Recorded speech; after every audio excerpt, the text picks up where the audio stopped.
Assalamualaikum warahmatullahi wabarakatuh.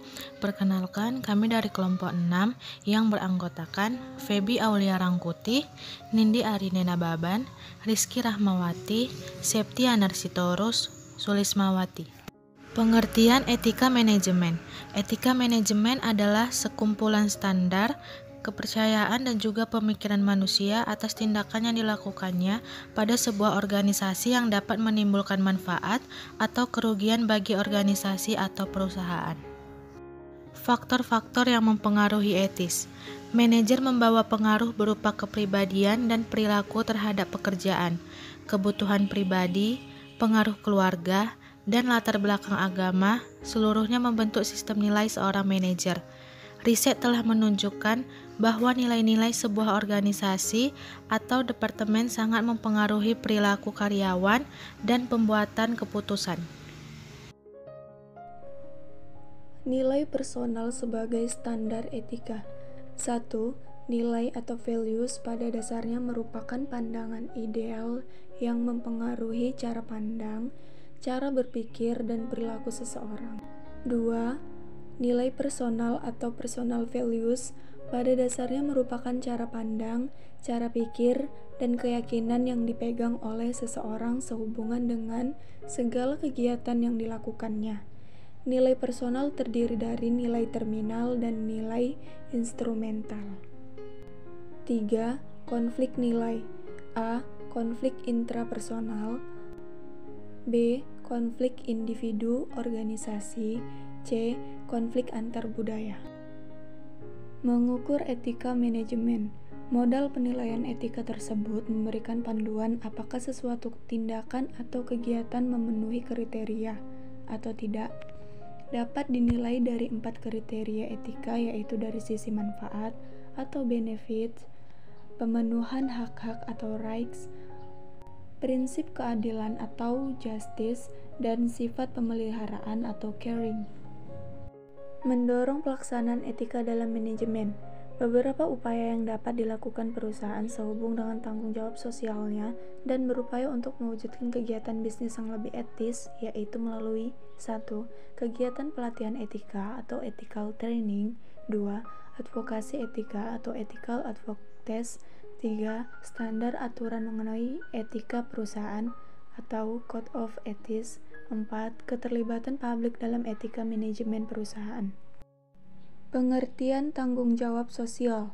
Tanggung jawab sosial perusahaan atau Corporate Social Responsibility atau CSR adalah suatu konsep organisasi perusahaan yang memiliki berbagai tanggung jawab terhadap konsumen, karyawan, pemegang saham, komunitas, dan lingkungan dalam segala aspek operasional perusahaan yang mencakup aspek ekonomi, sosial, dan lingkungan.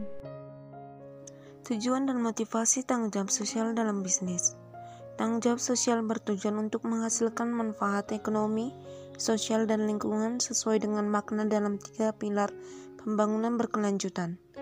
Namun menurut Anna Jinenko, tujuan instrumen CSR ada 4, yaitu yang pertama untuk mendorong perubahan budaya dan manajerial melalui pembangunan berkelanjutan. Yang kedua, untuk mendukung akuntabilitas organisasi. Yang ketiga, untuk menetapkan aturan dan prosedur untuk perilaku organisasi terkait sosial dan masalah lingkungan secara global.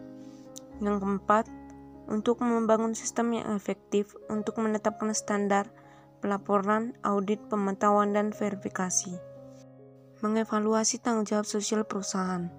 Tanggung jawab keseluruhan dalam perusahaan dapat dibagi ke dalam 4 kriteria utama, yaitu yang pertama, tanggung jawab ekonomi.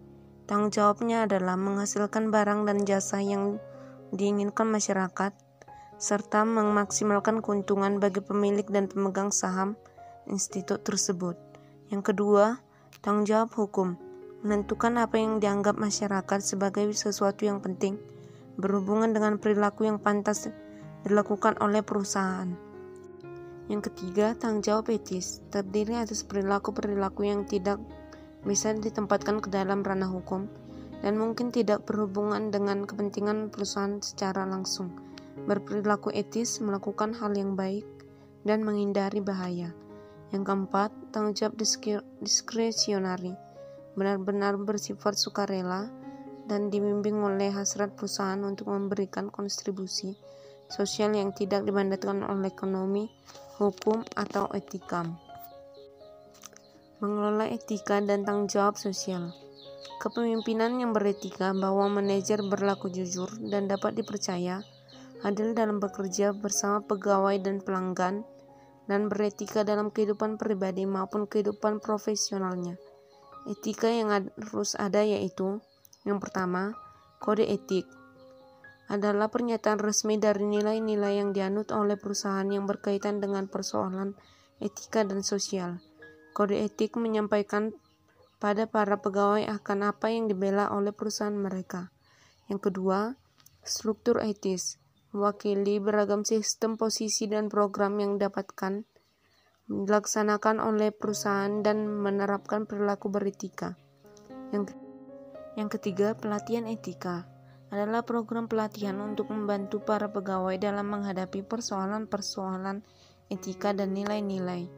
Yang keempat, whistleblowing, penyikapan yang dilakukan pegawai mengenai praktik-praktik ilegal, moral, atau tidak yang dilakukan oleh perusahaan.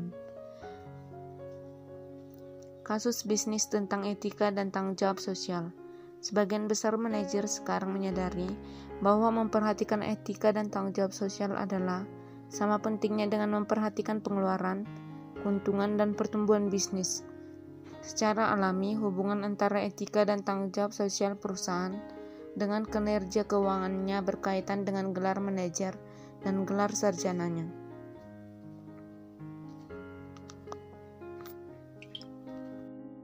Kasus yang pernah populer di tahun 2001 yaitu mengenai perusahaan Ajinomoto, yaitu Fatma MUI yang mengharamkan Ajinomoto. Sebab berdasarkan penelitian, bahan baku Ajinomoto ditenggarai dicampur dengan lemak babi. Sehingga masyarakat Indonesia langsung serentak dan 4 pemimpin Ajinomoto jadi tersangka karena melanggar undang-undang konsumen. Jokorde selaku manajer PT Ajinomoto mengakui di media massa menggunakan bektosaitun yang diekstraksikan dari daging babi hanya untuk menggantikan polipepton yang biasa diekstraksikan dari daging sapi. Alasan mereka menggunakan bektosaitun atau ekstrak babi karena lebih ekonomis dan tidak membutuhkan biaya yang besar. Dari kasus tersebut dapat kita simpulkan dampak positif. Dalam jangka menengah, Ajinomoto memang telah berhasil menjadi idola setiap orang untuk dijadikan sebagai penyedap rasa masakan. Sebelum kasus ini terungkap, dan PT Ajinomoto menjadi 36 perusahaan makanan dan minuman terbesar di dunia dengan pendapatan 5 miliar US dollar. Dampak negatif, kerugian yang signifikan dialami PT Ajinomoto banyak negara di seluruh dunia, terutama pada negara mayoritas Islam, menghentikan impor produk Ajinomoto. Pendapat terhadap kasus. Jadi walau pada dasarnya etika perusahaan akan selalu menguntungkan perusahaan, untuk menaikkan pangsa pasar tak perlu menyalahi etika bisnis dengan mengganti bahan dasar makanan walaupun dengan alasan karena lebih ekonomis. Dan tanggung jawab terhadap konsumen harus diperhatikan juga, karena sejatinya konsumen menghendaki produk yang berkualitas. Maka dari itu, selayaknya lah pebisnis dilaksanakan dengan adil sesuai dengan hukum yang berlaku.